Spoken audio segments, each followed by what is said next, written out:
Olá e bem-vindos ao Falando de Mercado, uma série de podcasts trazidos semanalmente pela Argos sobre os principais acontecimentos com impacto para os setores de commodities e energia no Brasil e no mundo. Meu nome é Camila Dias, eu sou diretora da Argos no Brasil e no episódio de hoje eu converso com Conrado Mazzoni, subeditor da publicação Argos Brasil Combustíveis, sobre o mercado de CBIOs, os créditos de descarbonização negociados na B3, que já subiram de valor bastante nesse ano. Bem-vindo, Conrado. Obrigado, Camila. É um prazer enorme aí voltar ao Falando de Mercado, estar aqui com você e com todo mundo aí que está nos ouvindo. Excelente. Conrado, vamos começar deixando todo mundo na mesma página. Vamos contar um pouquinho o que são os CBIOs. Legal, Camila, vamos lá. O CBIO é o crédito de carbono aqui do mercado brasileiro. Basicamente, uma unidade de CBIO corresponde a 1 tonelada evitada de CO2. E o CBIO ele nasce a partir da Política Nacional de Biocombustíveis, o chamado RenovaBio, de 2017, que tem como motivação aquele Acordo de Paris de 2015, na ocasião em que o Brasil se comprometeu em reduzir suas emissões em 37% até 2025. Então, a efetiva implementação aí do mercado do CBIO, ela acabou resultando em toda uma organização aqui do mercado de carbono do Brasil, né? Bom, como que isso é organizado, né? Quer dizer, do lado da demanda, nós temos as distribuidoras de combustíveis, que são obrigadas a comprar os CBIOs para compensar a emissão de gases do efeito estufa. Então, cada distribuidora tem ali uma meta de aquisição baseada na participação de mercado que ela tem no mercado de combustíveis fósseis, e essa meta ela é definida aí anualmente pelo Conselho Nacional de Política Energética, o CNPE. E a gente tem do outro lado, ali na oferta, os produtores de biocombustíveis, que eles têm o trabalho ali de certificar suas usinas para ingressar no programa RenovaBio, e aí eles passam a emitir os CBIOs a partir da venda de biocombustível. Então, a usina vende um etanol, vende o biodiesel, a partir daquela nota fiscal, se ela é certificada, ela pode se credenciar, transformar aquilo em um crédito de carbono e vender na B3, né? Então, a gente tem esse lado comprador das distribuidoras e o lado vendedor das distribuidoras. E um ponto que eu acho interessante, Camila, é comentar aqui das externalidades positivas da produção do etanol por meio da cana-de-açúcar, né? Quer dizer, o que é isso?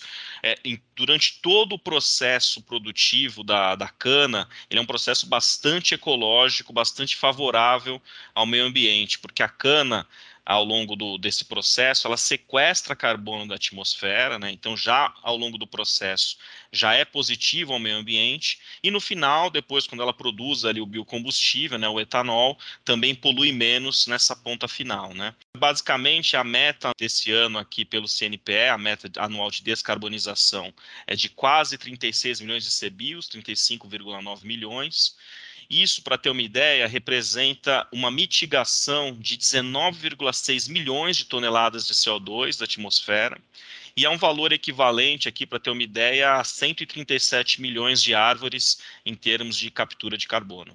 Não é pouca coisa não, Conrado. Como é que Pois isso é. tem se desenrolado do ponto de vista de distribuidora e produtor? Pois é, Camila, a gente vem fazendo essa cobertura, começando esse trabalho de aprofundar cada vez mais nesse acompanhamento do mercado de CBIOs, e o que eu percebo é que está todo mundo entrando no jogo. Quer dizer, as distribuidoras de combustíveis que representam aí essa parte obrigatória na ponta compradora, elas estão mais antenadas aí no mercado, ficam de olho nas oscilações de preços, e aí aproveita qualquer oportunidade aí de mercado que o preço abaixa um pouquinho, elas entram comprando para conseguir aí cumprir as suas metas. No ano passado, né, muito dessa movimentação de compra por parte das distribuidoras ficou concentrada aí no fim do ano. Então todo mundo correu para cumprir a meta do ano e o preço ali disparou, e aí complicou um pouco a situação para conseguir achar um preço ali razoável para conseguir comprar. E no lado da oferta, ali do lado dos emissores, né, os produtores de biocombustíveis, etanol, biodiesel, eles também têm feito um trabalho de cada vez mais certificar mais usinas, né? Algumas empresas têm uma parte das usinas certificadas, não está ainda 100%, elas estão fazendo esse trabalho para buscar a certificação para emitir CBIOs, e claro, estão dando mais atenção a isso, porque no fim das contas representa aí mais uma linha de receita, ainda pequena relativamente, mas com potencial enorme de crescer. Um pouco das dores do amadurecimento de um mercado, né, Conrado? Vai Com certeza. acontecendo Aos poucos, né? Com Um certeza. aspecto interessante nesse sentido, que a gente tem notado, é o aumento do volume negociado na B3, né? Nossa, sem dúvida, sem dúvida. Esse é um ponto bem interessante, né? Se você acompanhar, esse é um salto enorme, né? E reflete, de fato, esse apelo cada vez maior do mercado de CBIOS. Para ter uma ideia, em abril deste ano, né, o giro financeiro das negociações realizadas com CBIOS na B3 foi de 485 milhões. Isso é quase 5 vezes maior do que os 100 milhões, 108 milhões de abril de 2021. E o preço do CBIO, né, você até tinha comentado no início, ele já acumula uma alta de 70% nesse ano. Então ele começou o ano ali beirando R$ 60 um CBIO, e ele já atingiu um recorde aí de R$ 101 no início de março, e a gente vem acompanhando já há várias semanas, ele está basicamente estável, oscilando aí dentro dessa faixa de R$ 90, R$ 100, já há várias semanas. Talvez um novo nível. Pois é, Camila, isso aí é um reflexo direto aí de um mercado apertado, né? Uma equação bastante justa ali entre oferta e demanda. Por quê? Porque o mercado começou esse ano com 10 milhões de CBIO em estoque. Então, cumpriu com facilidade a meta do ano passado, de 25 milhões, e as emissões no ano passado, elas totalizaram ali 30, 31 milhões. O que nós temos nesse ano? A meta do CNPE desse ano, até que tinha comentado antes, é de quase 36 milhões. Então, se a gente somar 10 milhões em estoque e levar em conta uma projeção de emissão do que foi no ano passado, ali de uns 30, 31 milhões, a gente vai ter 40 milhões disponíveis no total. E aí, para cumprir a meta de 36 milhões, vão sobrar apenas 4 milhões em estoque para 23. E o programa, né, para o Brasil conseguir cumprir aí as metas de redução de emissão de gases, tudo aquela coisa do RenovaBio, do Acordo de Paris, o programa ele vai tendo metas crescentes. Então, para você ter uma ideia, para 2023, a gente já está com uma meta na faixa aí de 42 milhões. Isso depois é ajustado um pouquinho para cima ou para baixo ali anualmente pelo CNPE. Mas já temos aqui uma projeção de meta para 23 de 42 milhões. E para 2024 chega a 50 milhões. Isso pensando, terminando esse ano aqui com 4 milhões em estoque. Então, basicamente, o que a gente tem hoje é um panorama bem apertado de oferta atendendo a demanda. A produção de CBIOS ela vai ser somente um pouco acima do que o mercado vai precisar comprar. E o preço está refletindo isso. Até, inclusive, Camila, nas conversas aí que temos aí com participantes de mercado, a gente fala aqui com produtores, com distribuidoras, com pessoal de certificação também. Eu não escuto de ninguém uma perspectiva de preço de CBIOS caindo aí desse nível atual de 90 a 100 reais.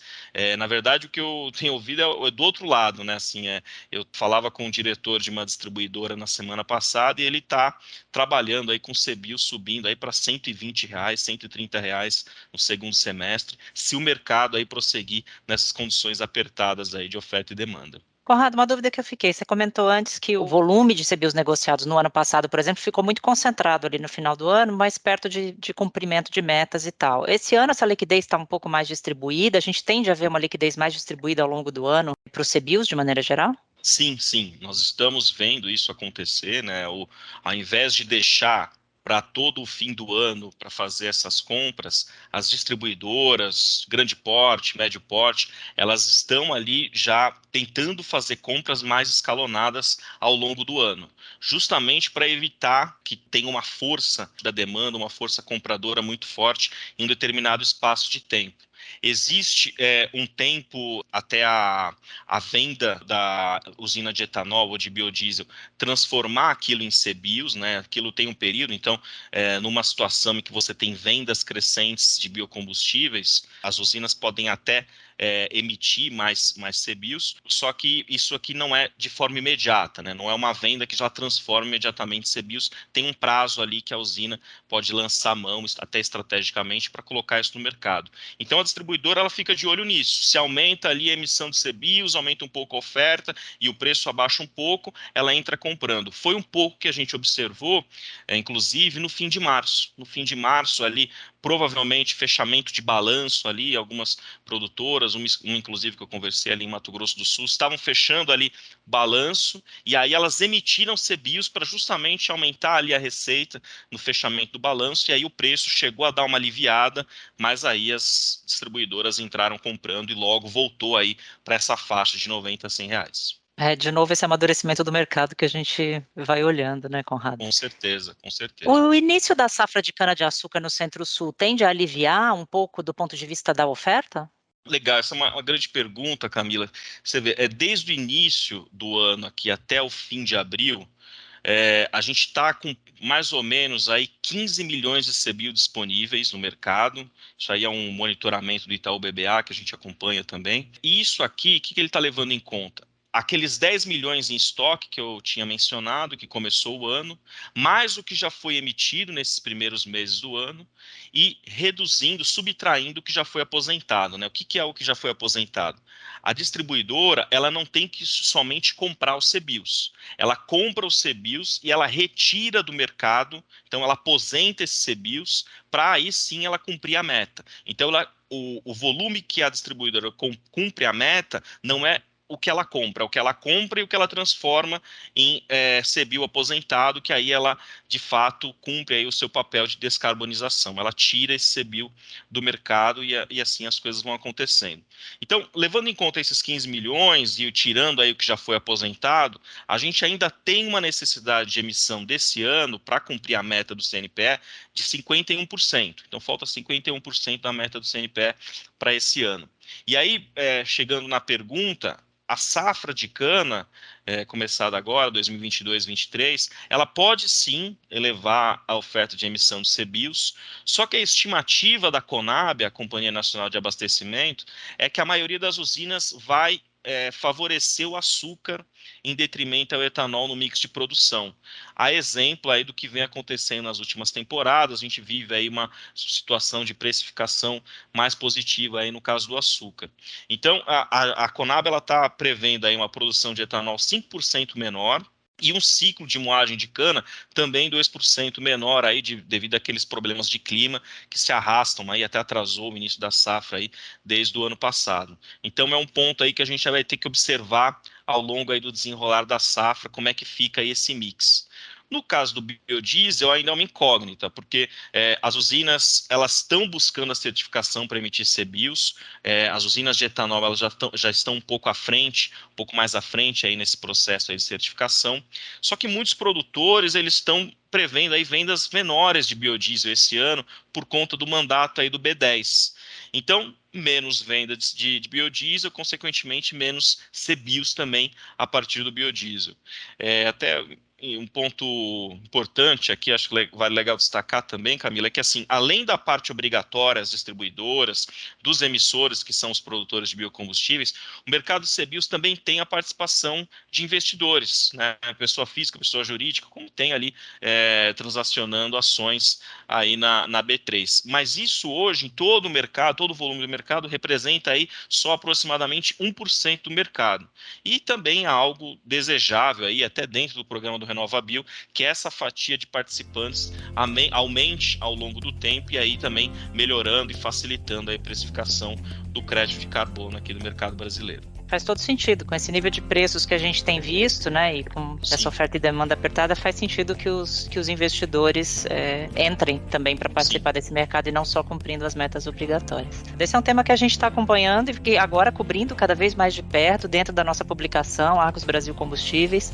Então, importante deixar a dica aqui para os nossos ouvintes que a gente está fazendo um acompanhamento cada vez mais de perto desse conteúdo do CBIOS. E é isso, Conrado, muito obrigada pela sua participação. Esse e os demais episódios do nosso podcast em português estão disponíveis no site da Argos em www.argosmedia.com/falando-d-mercado. Visite a página para seguir acompanhando os acontecimentos que pautam os mercados globais de commodities e entender os seus desdobramentos no Brasil e na América Latina. Voltaremos em breve com mais uma edição do Falando de Mercado. Até logo!